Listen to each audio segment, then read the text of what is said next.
Okay, good morning to all. In previous lecture, we have studied the second chapter of our subject, applied instrumentation. Okay, so second chapter name is instrument air supply system. We have studied the topic sizing criteria and pressure level for air supply system. Okay, in detail we have studied the sizing criteria, okay, and pressure level. Okay. Okay, તો આજના લેક્ચરમાં આપણે study કરશું topic supply system for small air requirement. Okay, બરાબર છે. Final એક્ઝામમાં 7 mark અથવા 4 માર્ક્સમાં પૂછાઈ શકે. બરાબર છે કે સમજાવો supply system for small air requirement. Okay okay, તો આની આ જે છે આકૃતિ છે, બરાબર, સ્મોલ એર રિક્વાયરમેન્ટની supply system for small air requirement એની આકૃતિ છે. ફાઇનલ એક્ઝામમાં 7 માર્ક્સ અથવા 4 માર્ક્સમાં પૂછાઈ શકે. ઓકે, તો આકૃતિ વ્યવસ્થિત જોઈ લ્યો. બરાબર, આ બંને અહીંયા કમ્પ્રેસર આપેલા છે, બરાબર છે. પછી અહીંયા ઇન્ટેક ફિલ્ટર આપેલું છે, અહીંયા પણ ઇન્ટેક ફિલ્ટર આપેલું છે. પછી અહીંયા એક વાલ આપેલા છે, બરાબર, અહીંયા પણ આપેલા છે કંટ્રોલ વાલ. રેડી, બરાબર છે. અહીંયા પણ એવી રીતે જ આખી જે છે વાલનું આખું કન્સ્ટ્રક્શન આપેલું છે. બરાબર, એક વખત વ્યવસ્થિત આકૃતિ જોઈ લ્યો. સપ્લાય સિસ્ટમ છે સ્મોલ એર રિક્વાયરમેન્ટની. ઓકે, વ્યવસ્થિત જોઈ લ્યો આકૃતિ. ફાઇનલ એક્ઝામમાં જ્યારે પૂછાય કે સમજાવો supply system for small air requirement, તો ત્યારે તમારે આવી રીતે આકૃતિ ડ્રો કરવાની રહેશે. ઓકે, ખાસ એક વખત જોઈ લ્યો. બરાબર છે. 2 રિસીવર આપેલા છે, એમાં કમ્પ્રેસર રાખેલા છે, પછી એની સાથે જે છે આ કંટ્રોલ વાલ જોડેલા છે, અને અહીંયા પણ આખું સ્ટ્રક્ચર આપેલું છે. બરાબર, વ્યવસ્થિત આકૃતિ જોઈ લ્યો. Ready? Okay, supply system for small air requirement. Okay, ખાસ વ્યવસ્થિત આકૃતિ જોઈ લ્યો. બરાબર, ઇમ્પોર્ટન્ટ છે આકૃતિ વ્યવસ્થિત ડ્રો કરશો તો જ બરાબર પૂરેપૂરા માર્ક મળશે. રેડી? ઓકે, તો step by step point study કરતા જઈએ. તો આ જે પ્રોસેસ પ્લાન્ટમાં 2 પ્રકારની સિસ્ટમની જરૂરિયાત પડતી હોય છે. બરાબર, જે પ્રોસેસ આખા પ્લાન્ટ હોય એમાં 2 પ્રકારની જે એર સિસ્ટમ હોય એની જરૂર પડે છે. એમાં પહેલી છે ઇન્સ્ટ્રુમેન્ટ એર સિસ્ટમ અને બીજી છે પ્લાન્ટ એર સિસ્ટમ. ઓકે, તો 2 પ્રકારની જે છે એર સિસ્ટમની જરૂર પડતી હોય છે પ્રોસેસ પ્લાન્ટમાં. એક છે ઇન્સ્ટ્રુમેન્ટ એર સિસ્ટમ અને બીજું છે પ્લાન્ટ એર સિસ્ટમ. હવે પહેલો પોઈન્ટ જોઈએ તો જ્યારે ઓછી એર કેપેસિટીની જરૂરિયાત હોય ત્યારે સેલ્ફ સિસ્ટમ હોય છે, જેને ફિગરમાં દર્શાવેલી છે. બરાબર, જ્યારે ઓછી એરની જરૂરિયાત હોય, એર કેપેસિટીની જરૂરિયાત હોય ત્યારે સેલ્ફ સિસ્ટમ હોય છે. બરાબર, એ આખી આ ફિગરમાં દર્શાવેલી છે. હવે પ્લાન્ટ એર સિસ્ટમ માટે એર સપ્લાય જે વેરિયેબલ હોય, બરાબર, અને ઇન્સ્ટ્રુમેન્ટ એર સપ્લાય માટે એર સપ્લાય ઇન્ડિપેન્ડન્ટ હોય. બરાબર, તો પ્લાન્ટ એર સિસ્ટમ હોય એના માટે જે એર સપ્લાય હોય એ વેરિયેબલ ઉપર ડિપેન્ડ કરતું હોય, કંટ્રોલ વાલ, પછી કમ્પ્રેસર, એવું બધું રાખવું પડતું હોય છે. બટ ઇન્સ્ટ્રુમેન્ટ એર સિસ્ટમ માટે આખું ઇન્ડિપેન્ડન્ટ હોય એના, બરાબર, એના માટે કંઈ આ જરૂર પડતી હોતી નથી. રેડી? બરાબર, આ બધા point clear? Instrument air system અને પ્લાન્ટ એર સિસ્ટમ. ઓકે, ચાલો નેક્સ્ટ જોઈએ. બરાબર છે, નેક્સ્ટ પોઈન્ટ જોઈએ એમાં.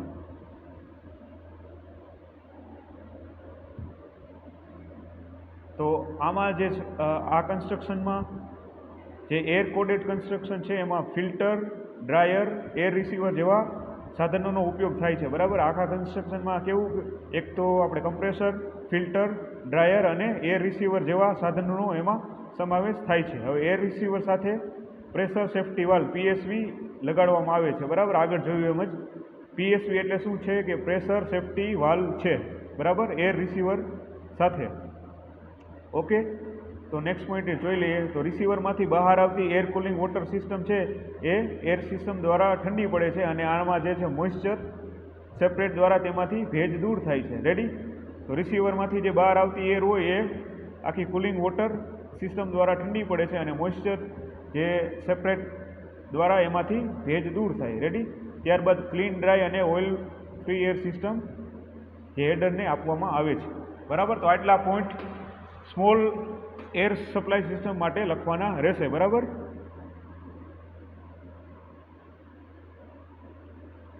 રેડી. આ એની આકૃતિ છે. બરાબર. અને એના વિશે આવી રીતે પોઈન્ટ લખી નાખવાના કે પ્રોસેસ પ્લાન્ટમાં બે પ્રકારના જે એર સિસ્ટમ છે એની જરૂર પડતી હોય છે. એમાં પહેલી આપણે જોઈ એર ઇન્સ્ટ્રુમેન્ટ એર સિસ્ટમ અને બીજું છે પ્લાન્ટ એર સિસ્ટમ. એમાં પહેલો પોઈન્ટ જોયો કે જ્યારે ઓછી એર કેપેસિટીની જરૂરિયાત હોય તો આખી સેલ્ફ સિસ્ટમ હોય, અને પ્લાન્ટ એર સિસ્ટમ માટે શું હોય તો એર સપ્લાય છે એ વેરિયેબલ હોય છે એમાં, અને ઇન્સ્ટ્રુમેન્ટ એર સપ્લાય સિસ્ટમ માટે એર સપ્લાય જે છે ઇન્ડિપેન્ડન્ટ હોય. બરાબર. અને આ PSV એટલે કે પ્રેશર સેફ્ટી વાલ્વ. રેડી. અને નેક્સ્ટ પોઈન્ટ એમાં જોયા હતા. બરાબર. કે જે એર કોડેડ કમ્પ્રેસર હોય, ફિલ્ટર, ડ્રાયર અને એર રિસીવર જેવા સાધનોનો આમાં સમાવેશ કરવામાં આવે છે. અને નેક્સ્ટ પોઈન્ટ જોયો હતો કે એર રિસીવર સાથે પ્રેશર સેફ્ટી વાલ્વ લગાડવામાં આવે છે. બરાબર. અને રિસીવરમાંથી જે બહાર આવતી એર કુલિંગ વોટર હોય એ સિસ્ટમ દ્વારા ઠંડી પડે છે અને મોઇસ્ચર એમાં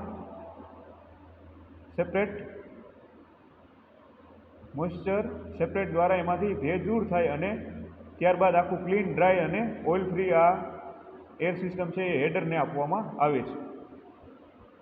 રેડી. થઈ ગયું આપણું air supply system for small air requirement. બરાબર. 4 અથવા 7 માર્ક્સમાં પૂછાઈ શકે. બરાબર. બંને સિસ્ટમ પૂછાય તો 7 માર્ક્સમાં, અથવા તો એક સિસ્ટમ પૂછે તો 4 માર્ક્સમાં. બરાબર.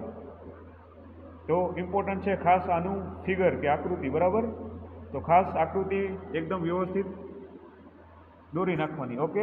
અને એના વિશે સ્ટેપ બાય સ્ટેપ આટલા પોઈન્ટ લખી નાખવાના. ચાલો નેક્સ્ટ જોઈએ.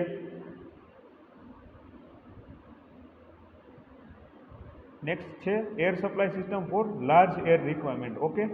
તો એનું પણ આ આખી આકૃતિ છે. બરાબર. આકૃતિ જોઈ લ્યો. બરાબર. લાર્જ એર સપ્લાય સિસ્ટમ માટેની. ઓકે. અહીંયાથી બધા કંટ્રોલ વાલ આપેલા છે, પછી એર રેગ્યુલેટિંગ 2 ટેન્ક આપેલા છે, ઓઇલ માટે અહીંયા રાખેલું છે. બરાબર. પછી અહીંયા જે છે બધા કંટ્રોલ વાલ રાખેલા છે. બરાબર. આકૃતિ એકદમ વ્યવસ્થિત જોઈ લ્યો. રેડી. એકદમ વ્યવસ્થિત આકૃતિ જોઈ લ્યો, પછી સ્ટેપ બાય સ્ટેપ સ્ટડી કરીએ પોઈન્ટ.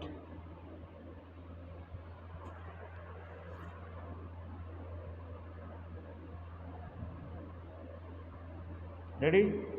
ચાલો નેક્સ્ટ એમાં સ્ટેપ જોતા જઈએ. હવે આમાં પહેલો પોઈન્ટ જોઈએ તો જ્યારે વધારે એર સપ્લાયની જરૂરિયાત હોય ત્યારે એનું આપણે જે ફિગરમાં દર્શાવેલ સિસ્ટમનો યુઝ કરવામાં આવે છે. બરાબર. જ્યારે વધારે એર સપ્લાય સિસ્ટમની હોય ત્યારે જરૂરિયાત હોય ત્યારે જે છે આ સિસ્ટમનો ઉપયોગ કરવામાં આવે છે ફોર લાર્જ એર રિક્વાયરમેન્ટ. બરાબર. નામ ઉપરથી જ ખબર પડી જાય કે વધારે એર સપ્લાયની જરૂરિયાત હોય ત્યારે આ મોટી એટલે કે લાર્જ એર સપ્લાયની રિક્વાયરમેન્ટ રહે છે. બરાબર. નેક્સ્ટ પોઈન્ટ જોઈએ તો સૌપ્રથમ વાતાવરણમાંથી આવતી જે એર હોય એને ફિલ્ટરમાંથી પસાર કરી, ઇન્સ્ટ્રુમેન્ટ એર કમ્પ્રેસર હોય એમાંથી પસાર કરીને બરાબર CWS ને આપવામાં આવે છે. બરાબર. ટૂંકમાં લખેલું છે એટલે તમારે પણ આવી રીતના ટૂંકમાં લખી નાખવાનું. બરાબર. CWS. રેડી. હવે નેક્સ્ટ પોઈન્ટ જોઈ લઈએ. ત્યારબાદ આ એરને મોઇસ્ચર સેપરેટને આપવામાં આવે છે, તેમાંથી એર છે એ ભેજને દૂર કરવામાં આવે છે. રેડી.